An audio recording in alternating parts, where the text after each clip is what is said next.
Welcome.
Welcome, everybody, on behalf of Holocaust Museum LA. My name is Michael Morgenstern, and I am pleased to welcome you to our discussion with Dana Schwartz, a Holocaust survivor from Poland.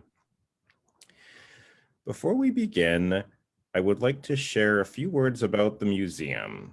Holocaust Museum LA is the first Holocaust survivor-founded Holocaust museum in the United States. In the 1960s, a group of survivors worked together in Los Angeles to create a memorial for their loved ones who perished in the Holocaust, and this memorial eventually became Holocaust Museum LA.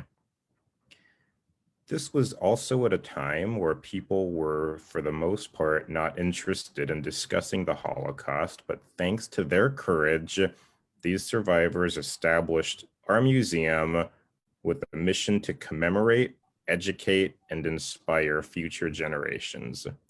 Furthermore, they mandated that our museum should always be free to the public, making Holocaust education accessible to everyone. Even though we're not able to be in the museum's physical space for the time being, we are still able to carry forward their mission. This morning, you'll have the honor and privilege of listening to Dana Schwartz, who will share her story with you. After Dana shares her story, you'll have the opportunity to ask questions. Those watching on Zoom can use the Q&A box, and those watching on Facebook can use the comments, and she'll answer as many questions as possible. Dana has been active in our museum for over, I think since like the late 70s, I want to say, and I think way before. Dana has been one of our longest standing community members who has been active with the museum. She's served on our board of directors. She's participated in all of our educational programs, and she has been involved in several different avenues of Holocaust remembrance throughout our community. And we're so thankful to have her here today to share her story with us. Dana, thank you so much for being with us and for sharing your story with us this morning. Thank you, Michael. My name is Dana Schwartz. Of course, it was not Dana, it was Dana. And I was a little girl born in 1935 in Poland. I was the only child. My parents were university educated. people, and we had a lovely life. Both my parents worked. I had a nanny, and I didn't like the nanny because the nanny would put me in a stroller and take me to the park on a nice day and then never let me out of the stroller because she didn't want to run after me. So it was in a way a good lesson for later on when I wanted to run, but I had to be still. I remember particularly one day when I was 4.5 already, and she did let me out of the stroller in the park, and I saw a beautiful little white grass daisy, and I wanted so to have it, but I was not allowed to step on the grass. I did it anyway. Knowing that I was not allowed to do it, I stepped on the grass and I picked the white daisy delightedly, and I heard a huge boom. I thought I had done something very wrong. I was being punished for it. I thought the boom was only for me, but I was amazed that other people had heard the boom too. And I thought I'd done something very bad. I ran to my nanny, and there was a man with a big white dog who ran by and said, go home right now. The war has started. So I thought that it started the war, and I was really feeling terrified and ashamed. Anyway, so right after that, my parents got really worried and decided, you couldn't get out of Poland. There was no other country would give you a visa. It was terrible. But my father said, some of the countries around us are still not in the war. Let's try to get to Romania, maybe through a back door. Maybe I can pay off the guards and go through a small opening. So we went. We had a very big trip. It was very exciting for me as a child to see so many new things and do so much was going on. It was very interesting. Anyway, we finally got to the border, my mother, my father, and I, after a long trip. And we were standing, it was the gate was halfway up a hill, and we were standing on the bottom, still in Polish territory, and my mother said to my father, you mean we're going to go away and we're going to just leave our house, leave everything and go? Our Persian rug, our silver from our wedding. And she named and her beautiful picture that she loved and so on. And she kept saying, are you sure we have to go? And my father was they were walking back and forth, and I was this little kid listening. And so my mother tried to talk him into going back home. And my father said after a while, well, it's the 20th century. It's the Western world. Germans are educated people. What are they going to do? Kill us all? That's possible. All right, sweetheart, let's go back. Very big mistake. We went back. The Russians came first. They took my dad because they needed soldiers.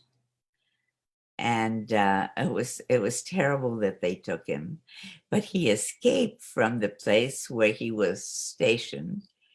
He was a very athletic guy, and he jumped over a wall. but they came looking for him. And my mother knew that they would come looking for him. So she said, don't tell them that daddy is hiding. Do not tell them because we're going to lose.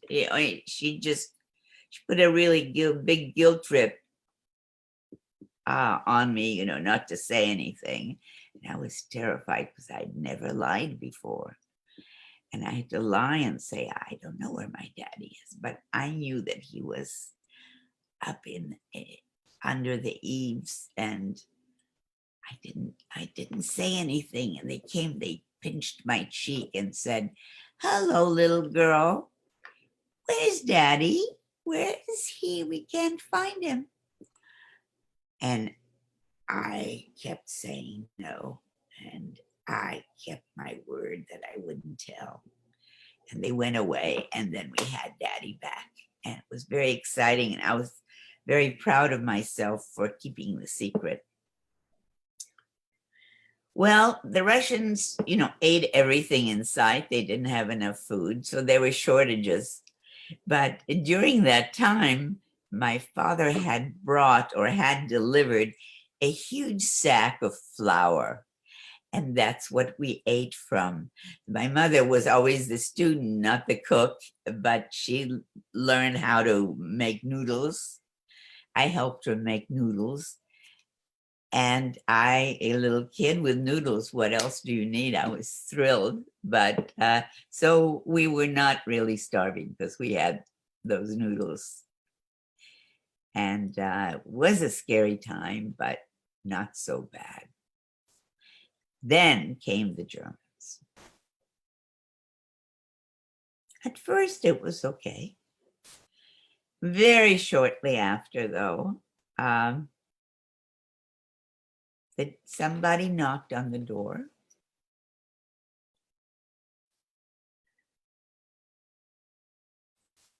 It was a gigantic soldier, very like a Superman kind of figure, with very elegant, with lots of ribbons and medals, and he had a big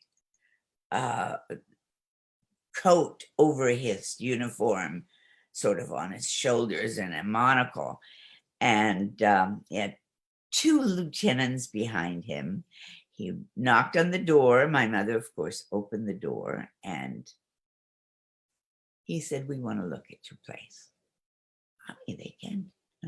Of course, she opened the door, and they looked, and they said, oh, very nice. Yes, this will do nicely. Yes, be out in a half an hour, and you can each take a little bag. They left. Mommy, they can't do that. But of course they could. So we each took a little bag, and we left my toys and my clothes and my whatever. We walked out of the house, and I remember their shoulders, they tried to lift themselves to show that they were strong and it was okay. I was 6, 5.5, 6. Get a little confused about the months. Okay, so we walked out, and they, with their shoulders very straight, and we walked into the ghetto, which is the only place we could go. But before we actually got there, I'm not sure of all the arrangements. My dad picked up his mother, and my uncle, my dad's younger brother, who was a physics professor, I think, at high school. Sweet guy, wasn't married yet.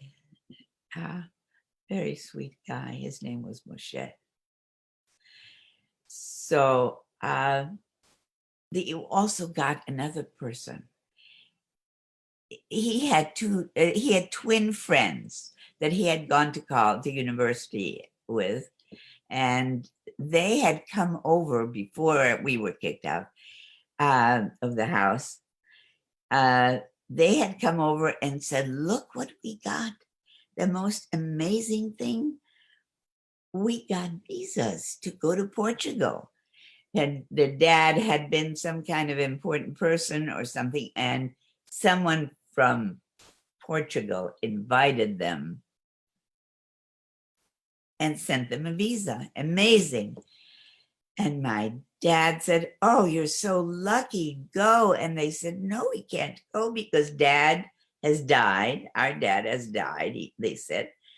And we can't leave my mother. She's all alone. And my dad said, look, I'm going to take care of your mother. You guys go save yourselves. And so they had gone. And so we had to bring the old lady, their mother, along with my grandma to the ghetto. And we all lived together in 1.5 rooms. And it was cold, and there was a light, and there was a stove, but nothing to cook. But my grandma used it to warm her hands on the heat of the stove. And I think she was teaching me how to bench light candles. So there we were, living in this scary place. Very, you had to stay home and hide and be very aware of everything. My dad would go out. And I remember being on the street with my mother,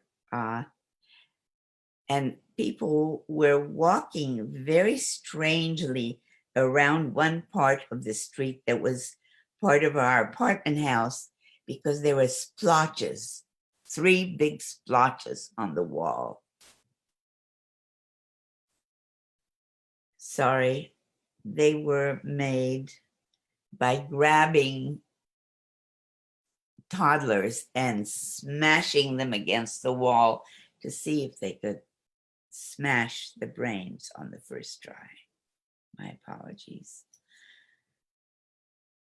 It was a terrible place, and everybody walked by, but they were killing kids without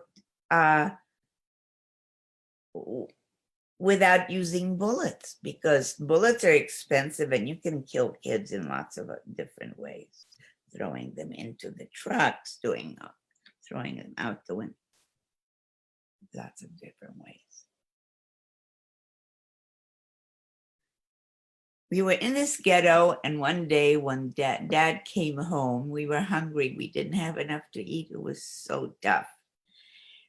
But one day my father came home with a bulge under his coat, and he pulled out this beautiful round bread, a whole bread. My life is about bread. And he cut it, and he gave me the first piece. And I'll never forget how wonderful it tasted.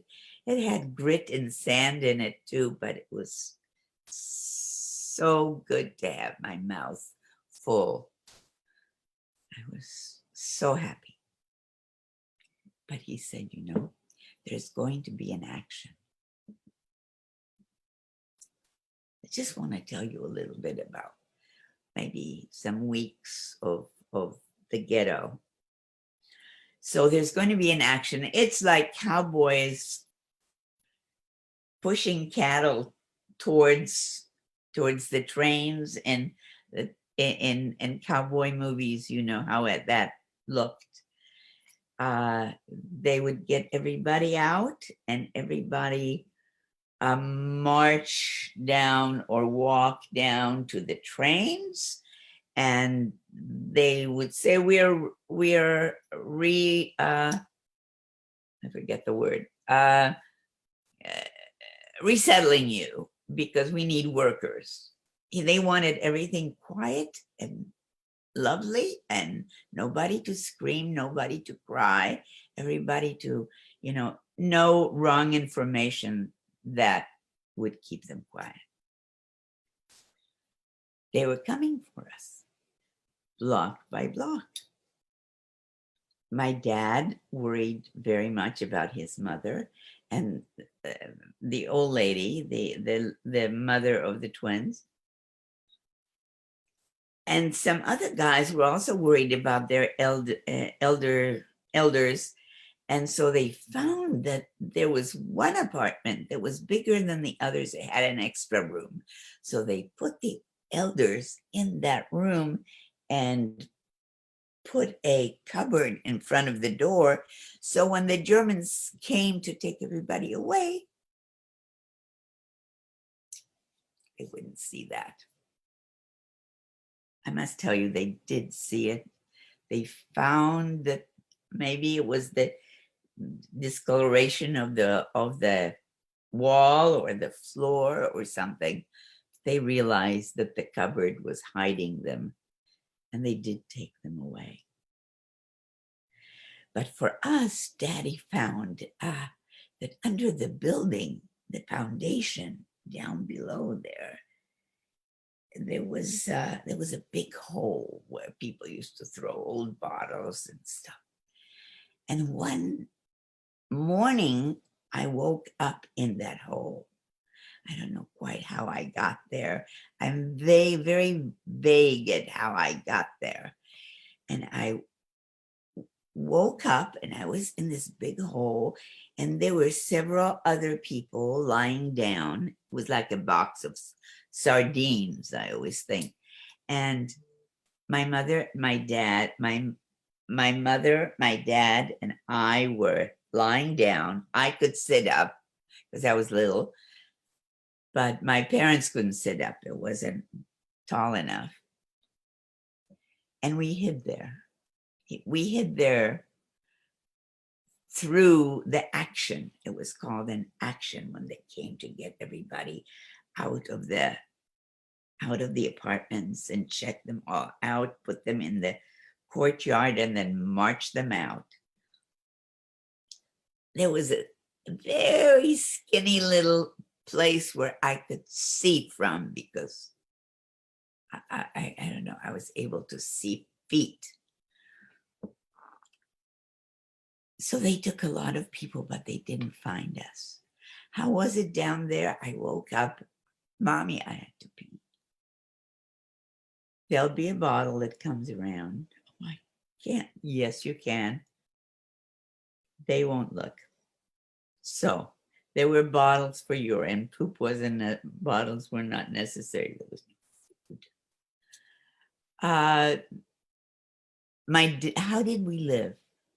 Oh, we had water because those old bottles were rinsed out in the middle of the night at 3 o'clock in the morning. We would get out of that hole and exercise, because people said that their muscles would atrophy if they never moved. And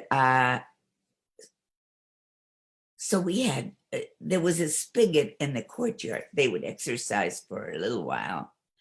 And there was a spigot of water with water, and we would fill up bottles so we could drink water.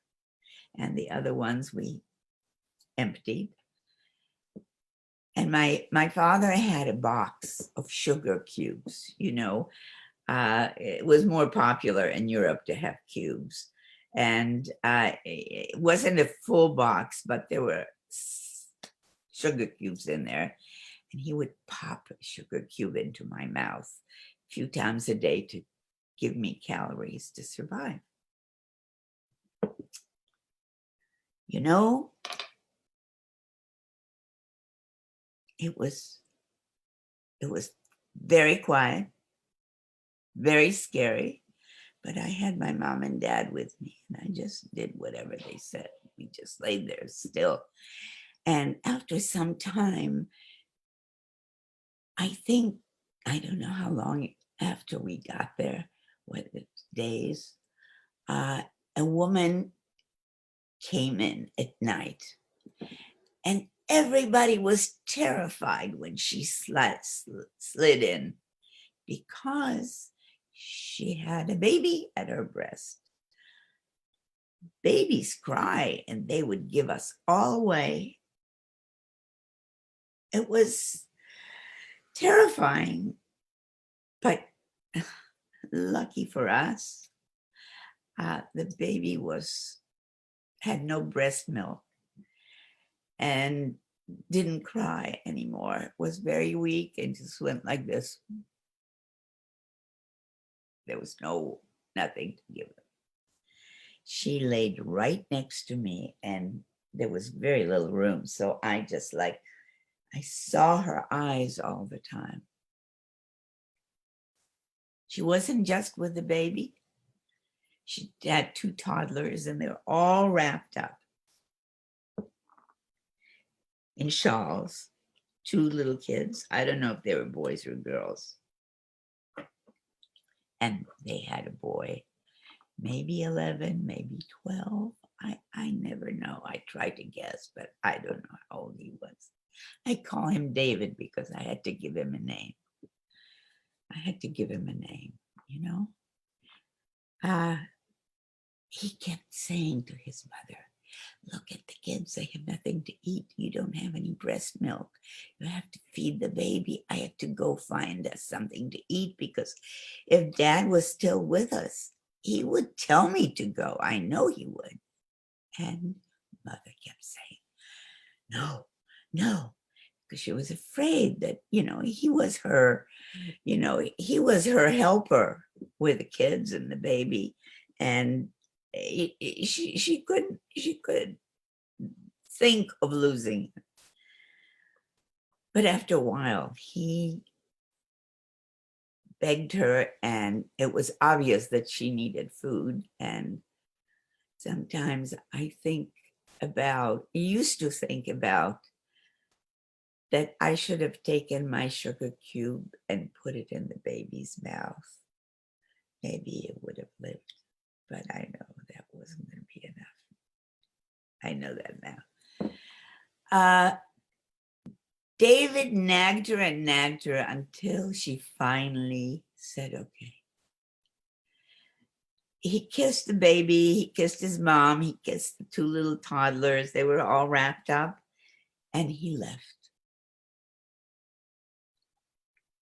I don't know what time in the evening it was, but he left. This is what used to happen. Sometimes it's not talked about very much, I guess. When kids needed to get some food, they would go out onto the street and lift up a manhole. It would lift a manhole, and they would go down to the sewer system.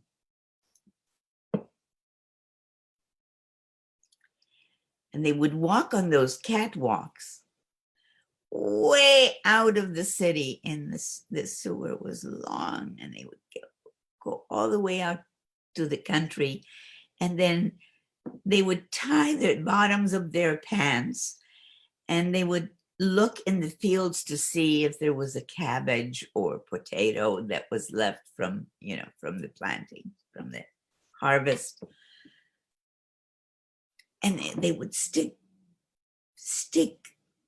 the food into the pants, and the bottoms were tied, and then they would walk back in the sewer system and try to find their manhole to get out.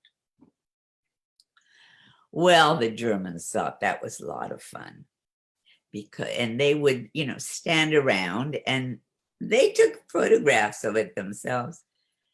It was actually, I believe, the Germans' photography of this particular story that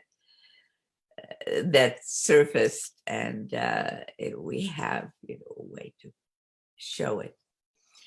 I probably should try to find a photograph like that. It's too hard. Anyway, so David left, and that's where he went. That's probably where he went. So the kid, whoever, the teenagers would do this a lot. So when they came back from their foray into the fields, they would lift up the manhole, look around. If there was no one there, they could hop out. Well,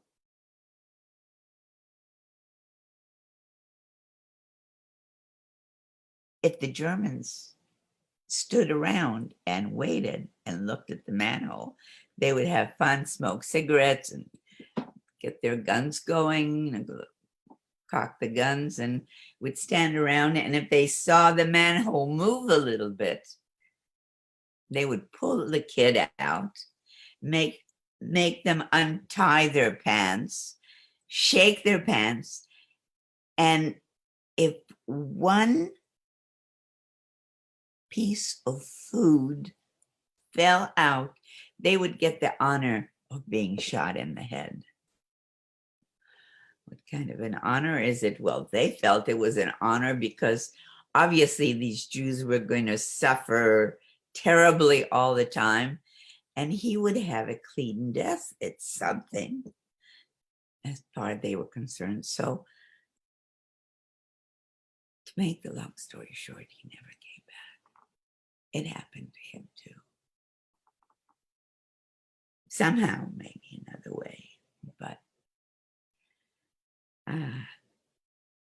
the lady's eyes next to mine, lying there, was so horrible. She realized after a while that he was not coming back. And my mother was so freaked out about it.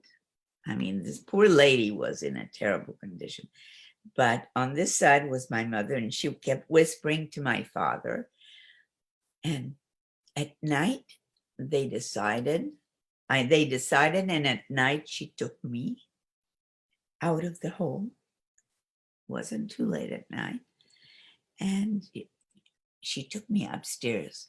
Then the lady next to our little apartment was not Jewish. And she and her husband had, time to leave the ghetto anytime they wanted to or stay there. It didn't matter.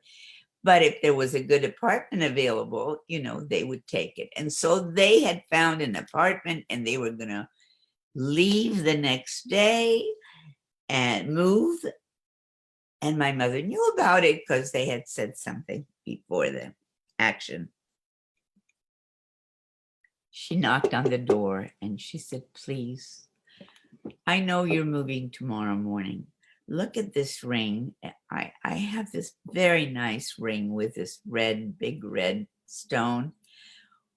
Would you take this ring and take my daughter and hide her for a whole week and then bring her back after a week? Would you hide her so that I would know that at least my daughter is okay for a week?"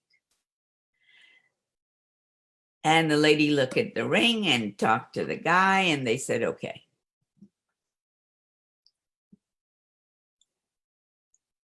I was 7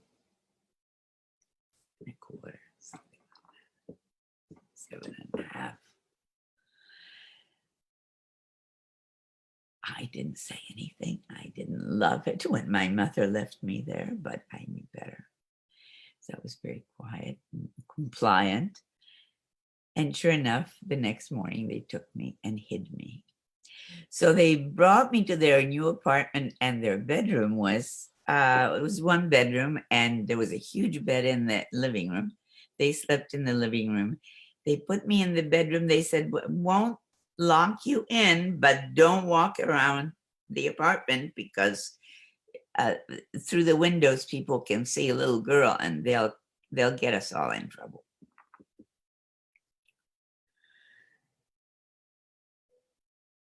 So they stuck me in this bedroom, and there was nothing there, no furniture whatsoever, but there was this huge newspaper hill. Must have been that the people before them had, collected newspapers or whatever. But it was my luck because I burrowed myself in these newspapers. Oh, I was so sorry I couldn't read. I tried to make it out. I knew some of the letters, but there was no school, no pens, no pencils, no books, no, it was. So I couldn't read, but I did cover myself with these newspapers and they kept me pretty warm. So I didn't freeze to death. It was very cold, but those newspapers really saved my life, I think. Maybe I'm exaggerating. Maybe I would have lived through it anyway. Anyway, they would leave every day and I would crawl, not walk, so nobody could see me through the window. And I was so hungry. So I went into their crawled into their kitchen, and it was nothing there but a big jar of pickles. I reached up from the floor and I brought out one, and I remember eating it, and the juice dripped on my chin, and it was so good to eat something. And every day I would go and I would do that. And they would come home late. And they worked in the outdoor market, I think, selling paper, selling supplies, I don't know. And they would come home and they would make this terrible soup. And they'd give it to me. It was yellow soup. It was awful. I can't remember right now what the name of the vegetable was, but it was really bitter and yucky, but I ate it anyway. So I survived the week, and the man came home in the middle of the day on the seventh day, and he took me back to the ghetto, into the apartment, into the apartment house. And I didn't know what to do. And I knew where the hole was. It was right behind the steps. But I didn't want to go to that hole because the neighbors, the non-Jewish neighbors, would see me and immediately give us all away. So I meandered, looked very lost, and I sat there, put my hand over my mouth and looked around, and I said, "Daddy, are you there?" And Daddy answered me. I was so happy. He said, "Sweetheart, thank you for not giving us away. Slowly go down to the cellar." Now I have to tell you what happened that week that I was gone. My mother was free to hide any way she wanted. Now she didn't have to worry about me for a whole week. So she went to another neighbor, a guy, a non-Jewish guy, tall, blonde guy. And she said, "Look, I have this ring. It's a blue stone. It's really lovely. I'll give you this ring if you hide me for a week." He said, "Well, yeah." I looked at the ring. He said, "Okay, I'll take you to my office outside the ghetto." Now, mind you, of course, you couldn't get out of the ghetto except if you were this tall, blonde guy who was obviously known and not Jewish and cool guy. And he took my mother by the arm. She was a very pretty lady. And they walked out like they'd been lovers or something, and waved to the guards, and the guards were fine with it. And, and they went out of the ghetto. And they went to his office, which was on the second floor, and it was only one room, no bathroom, no water, nothing. He said, "I had to lock you in from the outside, but I'm going to go and get you some food and water." But he didn't, and he didn't. And my mother, days passed. I don't know, 1, 2, I don't know how many days. I really don't know. But she was parched. I'm parched now. Excuse me, for my own reasons. And she kept looking out the window. looking out the window, hoping that he would come, hoping, and knowing that she could, she wasn't going to live very long. And there was this tree and a branch, and she was looking through the branch. Branch was not too far away. And then she thought, if she lunged onto the branch, maybe she could save her life. And so she did, and she succeeded. And then she moved on the branch and then went down the tree and shimmied down the tree. And now she was in the Aryan section. And she didn't know what to do. She was, starving and all that. And she realized that my old nanny had lived somewhere around the street. And so my mother read the names on the building, and she finally found the nanny. She went upstairs. Nanny lived on the top stair. I want to look what time it is. I have to be quick. Then, to make the long story short, the nanny hid her in the cellar. They each had a room to stash their junk. And this lady happened to have a folding bed, and the nanny opened the bed and gave her soup and gave her a pillow and a cover blanket. And my mother stayed there for a long time, and the nanny kept bringing her food every day. And she was peaceful and grateful to just lie in the dark and rest. One night, she heard the sound of boots, which are a terrible sound even today. And the boots said, "Janitor." Now, of course, they were the Nazis, the soldiers, and they said, "Janitor, come with your keys and open all these doors." So he had this big keychain, and he was opening one of those little rooms at a time to see if there were any Jews hiding, and they would use the flashlight, and my mother could see the flashlight under the door, and she knew they were coming for her. When they got to her little room, he didn't have the key. Well, where is the key? Well, the lady upstairs must have it. Well, go get it. And they're standing there and waiting and tapping their feet. Suddenly a dog comes, starts playing with them, runs away, starts playing with them, runs away. And it keeps happening as the guy is coming down the stairs with the key. They say, "Look, this dog wants to show us something. Maybe he knows where Jews are hiding." "Never mind," they say, and they walk off. And she was saved. It was an amazing moment. Of course, she left. A couple of hours later, the lady came down and said, "Oh my God, we could have been in trouble," and they could have been.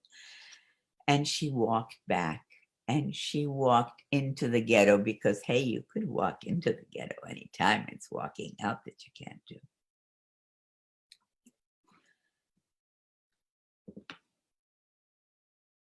We got, my mother and I, my dad was able to buy fake papers for us saying we were not Jews, we were Catholics.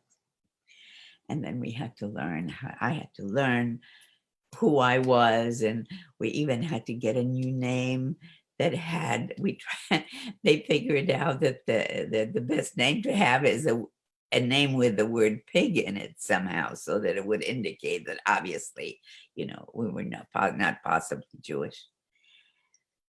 My father met a guy who sold, I think, eggs. He had come from his little village and was selling eggs on in the marketplace. I don't know. And he said, "Would you take my wife and daughter with you? I'll pay you. And you just say that they're your cousins, and take them to your little village and just pretend they're your cousins. Don't have to do much. Just find them a little place to stay and take them." And he did.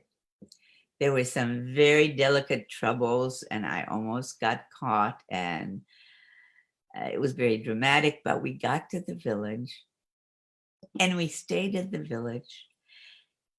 My mother went to the baker and said, look, I have no money, but you have a pretty young wife.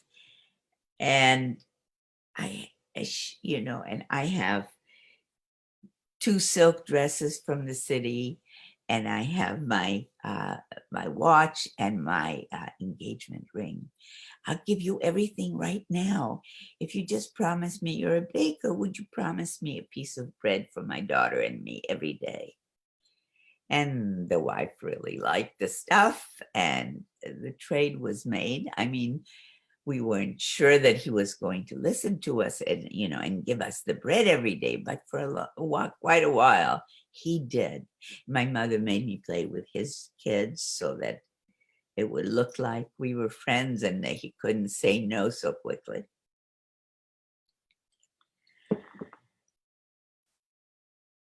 I tell you, it was very, very, very poor life. We were in a livestock building, and there was one little room with boards on it, and we laid on a mattress made of straw, a big bag of straw, and we covered ourselves with my mom's coat. We had a little pillow. We had not so little, and we laid on it and kept warm from each other's bodies. It was freezing Polish winter, with no heat, no bathroom. But we had the bread, which saved us. I saw terrible things in the village. My mother-in-law and I survived. No one in my family survived. Aunts, uncles, father was in a concentration camp in Lwow called Janowska Road, and was killed there, although I kept hoping it wasn't true, and I kept looking at people thinking, maybe he escaped, maybe that's him, maybe that's him. But then I kind of forgot. I didn't even know if I would recognize him, and I saw him after many years. So I kind of gave up on it, kind of. We were extremely lucky. We escaped Lwow, which was becoming USSR, Russia, and my mother threw me in back of a truck. And we left just before the Iron Curtain fell down. We were able, by some miracle, to find one person in the world who was still alive, whom he had known. My mother and father had worked in this firm, and this man had escaped and was alive in New York or in America, and Hollywood. And we got his address. What does that bell mean? Okay, well, anyway, we made it to America. Years and years it took, but we made it to America. And, I've had a wonderful life, and I made my own family, and I've loved Israel. But I was glad I was in America, because I knew that there was more fighting in Israel, and I was so afraid of the bombs and the wars. I understood that America didn't have wars. So I was so happy to come here, and I've really been very, very lucky. And I've been, when I'm asked now to speak sometimes, I just want to give you a flavor. But it is kind of time for you to ask me any questions. If you don't have any questions, I'll continue for a little while, but please, I would appreciate being asked. Is there anyone who would like to? Thank you so much. Uh, As a reminder to anyone watching on Zoom, you can use the Q&A box, and those on Facebook can use the comments. While we're waiting to see if anybody has any questions, I wanted to share some photos. this was about a few weeks before, I think, before the war. This picture.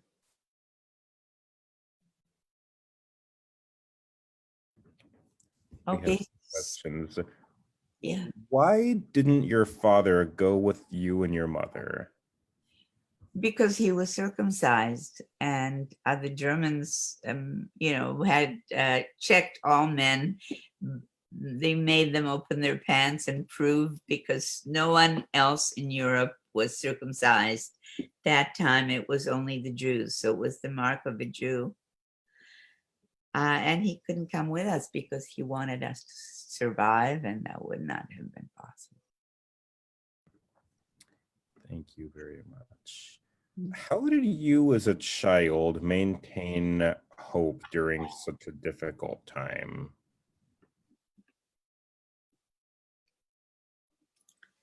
Well, everybody wants to live. Hope, I was hoping I would see my daddy, of course. I was hoping that there would be some more food someday. I was hoping I want to be bigger and stronger and have less terror. But I was hoping for the future, and I was right. I wasn't always hopeful. I was depressed and scared and quiet and not lively, and for a long time. And when I was about 11 or so, I was invited to somebody's house who played the piano for me.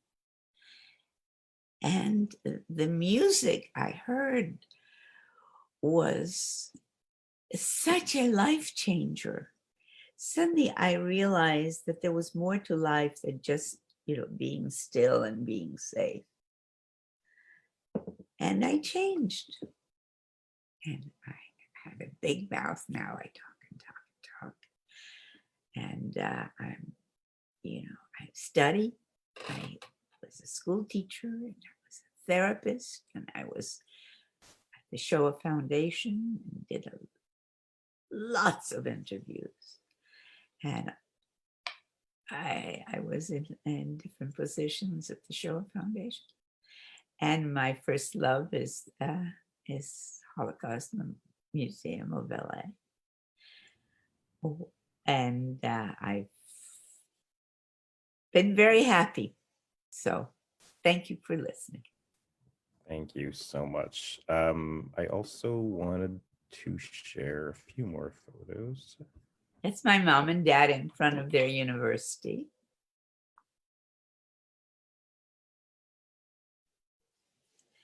So my mom survived, but she died when I was very young.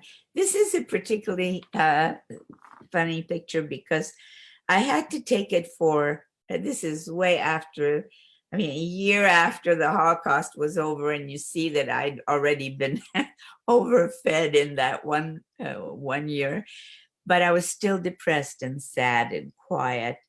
And I had to have this photograph for passport, I think, or for birth certificate, which I didn't have. Everything's lost.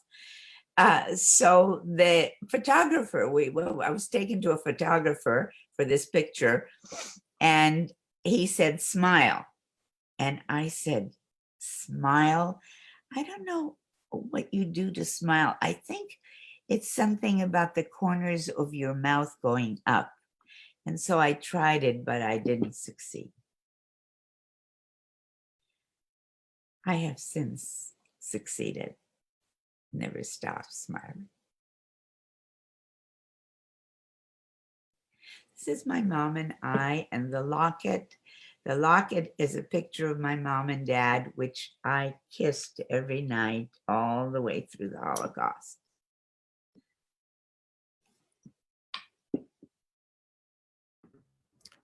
Thank you so much. We have a few more questions. This is a good question in here. How do you have these photographs? Ah, good question. I have some photographs because my mother's sister and my father's brother both emigrated to Israel. They were big believers in Israel, and they went there to work and grow the country. And my mom, of course, sent photographs of her beloved daughter, and so they gave it to me after the war, way after I came to America, and I came to Israel, and they gave me these photographs. Yeah, I'm really happy to have them. Do you remember how you reacted to seeing a photograph of your father after, how many years was that, do you think? You mean without? Yeah, When to when? roughly how old were you when you got these photographs? And do you remember what it felt, how you reacted to seeing your father's face after so many years? No, I had that little picture in the locket, and so I knew what he had looked like. But of course, when I saw the other pictures and the larger picture, it was very emotional. And he's sitting there in my kitchen. The photograph from the locket was made bigger, and I have children that look a little like him. Thank you very much. Did you get a chance to say goodbye to your father before you saw him for the last time? Yes, I did. It was an extremely emotional moment in my life because we were already on the Aryan side, and he had taken off our Stars of David, but he still had his Star of David because he couldn't be out. But at the gate, it was allowed for non-Jews and Jews to speak to each other, because Jews would trade gold and silver and anything precious for a piece of bread, which was good for the Poles and was good for the Jews. So they did it really by the gate. And my dad came to say goodbye, and we already came from not from the ghetto. And we had to pretend that it was a business thing between my mother and this gentleman.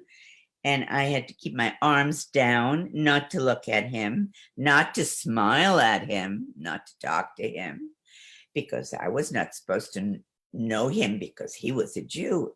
I was not a Jew already, And if the guards saw me being friendly to a Jew, it would be obvious that I was his child.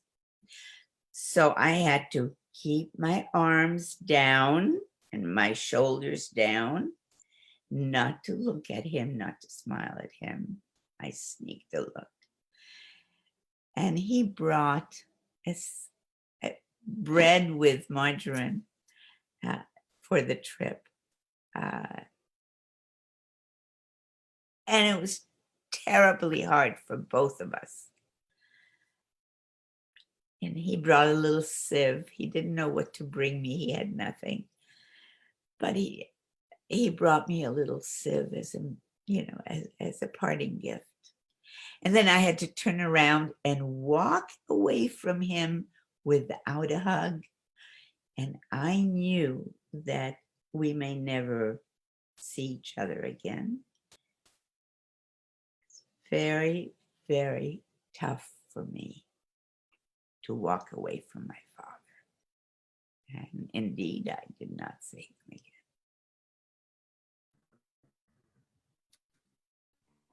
Thank you so much for sharing that. Your voice is not, it's not working. is a, sort of a similar question. How do you know what concentration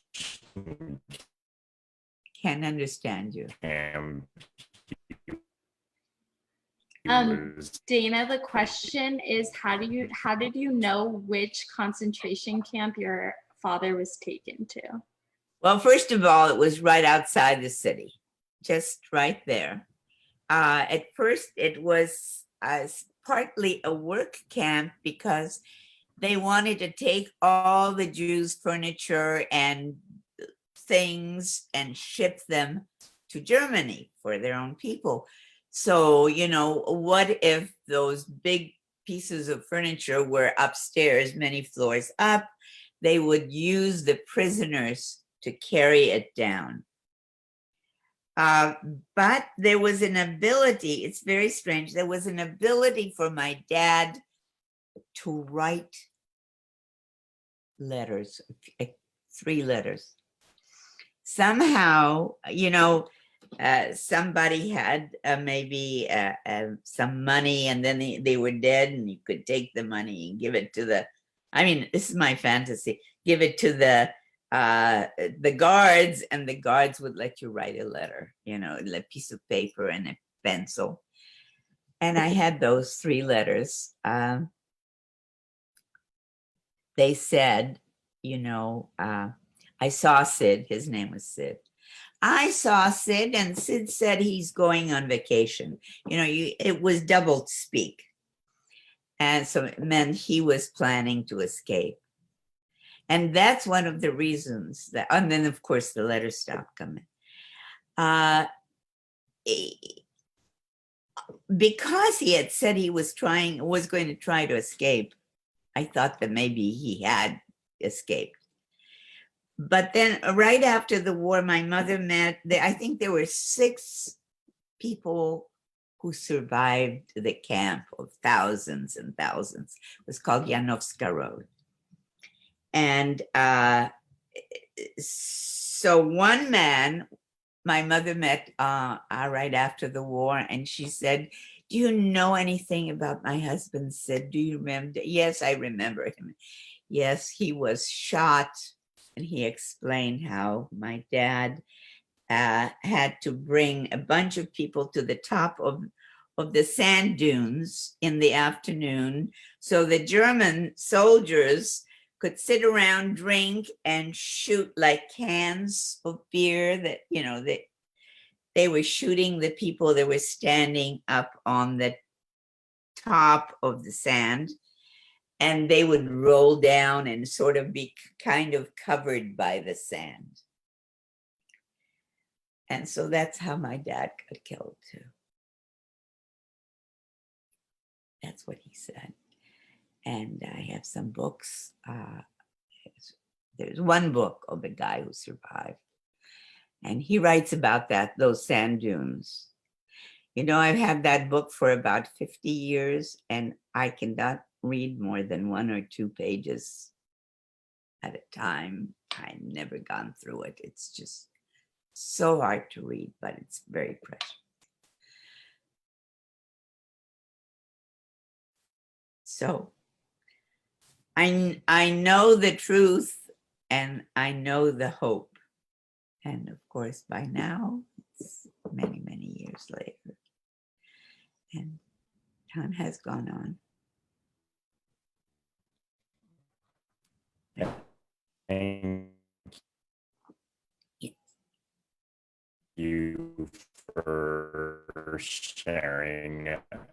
I hope you're able to hear now.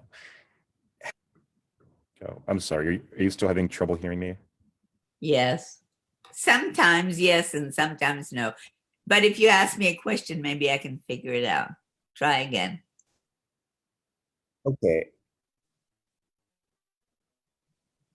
Have you No, nothing comes through.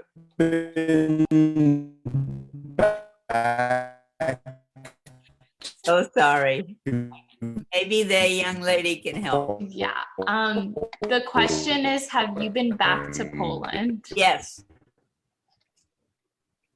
I was back 3 times. I was back 3 times. It was very interesting. I went back to the village. I found the baker and his wife. My husband said, ask them if they have anything of your mother's left. This is 47 years later, I think. And sure enough, they had the other stuff was gone, but they still had the engagement ring. And I managed, after quite a bit of work, to buy back my mother's and father's engagement ring, which I never take off. And this is my symbol of, my life, beautiful life in the past. And my mother died very shortly after coming to America. So I was an orphan at 7. But since I got this ring, I sort of felt like, this circle was closed. I have my parents, symbol of my childhood and my parents and their love. And I wear it now, and I have my family now, and I'm a happy camper. Okay, we have some more questions. Did your mother ever remarry? Oh yes, she remarried for a green card because we couldn't get into America, and we were in Sweden, and there was a guy who was willing, a whole big story. Well, tell me the question again. I got carried away with. Well, you answered it. It was just, did your mother ever remarry? Yes, she did remarry, and he was, I hated him, but I know I heard at the end of his life, there was no love between us, but he told me how he survived at the very end of his life. He told me he had a big family in a medium-sized town. The Germans came in. They said on Friday, all the Jews come into the square because you have to get papers. You can't be outside without papers. And so all the Jews came at 12. They took them 100 at a time against a wall and shot them, including his family. And when it came his turn, he took out a card with his face and very important Polish looking writing. And he said, this is me, don't shoot me because this. And the Germans look at it and they couldn't read the Polish, and they thought that, oh, maybe he's some kind of an official that's not even Jewish, because look. And so they said, okay, you could go. And he walked out like a big, important man and walked away, and then started running as soon as he was able, and ran to China and so on, and saved himself. But because he had seen his family shot and and went through this horrible time, he was a very difficult man to live with, because he would sing the death march every night, and I mean, he's very intelligent, but very disturbed. So I had a hard time with him, and I did not live with him after my mother died. But my mother's old boss helped me a little, and he helped me. And I got to go to school, and I got to go to UCLA, and then I got to be a school teacher. And I'd never been to elementary school, so I loved elementary school as a teacher. And I've been very lucky. Okay, another question is, do you know what happened to David's mother and his siblings? There's no way they could have survived. There's no way they could have survived. Everybody was dead. You know that after 2 weeks, I understand this is not absolutely factual, exactly 2 weeks, but 2 weeks after my mother and I finally left, they opened the gates to the ghetto. I have to tell you numbers that are also not totally precise. There were 150,000 Jews in Lwow and about 150 Jews around the surrounding the city in the small villages. They had brought them all into the ghetto.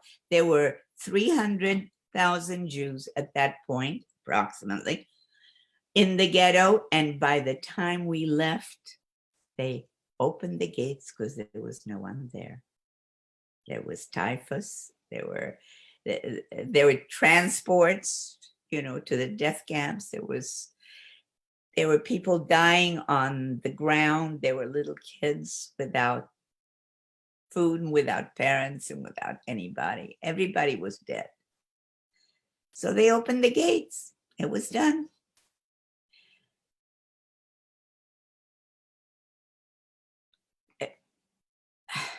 I have no words.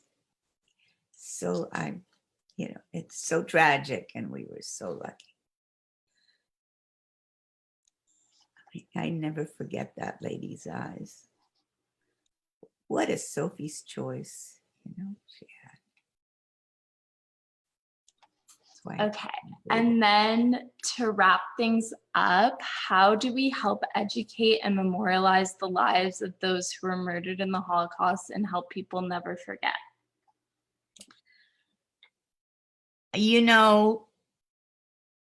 In spite of everything, there are more people, I think, who know about the Holocaust now than they did sort of right after, because nobody wanted to talk about it. And now we have museums that talk about it, and now we have lectures, and now we have movies, and now there is consciousness. I know that many, many people don't know, but I also know that many schools are teaching it, and people are respecting it, and just keep telling. That's all I can do. I hope you'll remember. Remember David. What a lovely man he was, young man he was. Remember my father. He was a great skier, tennis player. Nice guy. They're all dead. That was the war, and now I've told you that's all I can do. Thank you for listening. It's very touching that you listened. I only, want to just touch on a little bit, but I worked hard at the Shoah Foundation, and they have wonderful stuff. And people will remember, and then it'll fade like everything else does. But it is incumbent on me to remember and to tell, and perhaps you'll know more or feel more. Thank you. Thanks for listening. We'll try this. I hope, is this Oh, working? you're fine. Okay. Oh, wonderful. Okay, well, thank you so much, Sophina, for taking over. I live in a windy area, and the wind is affecting the internet. Dana, thank you so much for sharing your story with us this afternoon, and for everything that you have done for our museum and our community over the last 40 plus years. Thanks to you and your dedication and everything that you have done, we have a community that, as you said, is more educated about the Holocaust now than it ever has been. And we owe this to you and our other volunteers, our survivor community, who is, and because you have just done so much for our world. And we thank you so much for everything that you do and for this morning, for sharing your story. I know that our audience today will remember everything that you shared, and will remember your father and David and everyone else who unfortunately cannot share these stories. So we thank you so much. Thank you to our, oh yes. I was just going to say, have a great life. I hope that COVID didn't scare us all to death. And I hope that, I just thank you. That's what I want. Well, thank you so much. We wish everybody a happy, healthy, and safe weekend. And of course, I have to mention tonight is Purim, Jewish holiday. And of course, I like to mention that, you know, that, and thank you so much, everyone, for listening and for your questions. And we hope those who celebrate Purim, will have a meaningful celebration this year. And we hope to welcome everyone to the museum in person when we open up. But in the meantime, we have our virtual programs regularly. Please follow our website and social media to learn more. Thank you, everyone. Thank you, Dana. Have a great rest of the day and a safe weekend and a nice Purim celebration. Bye.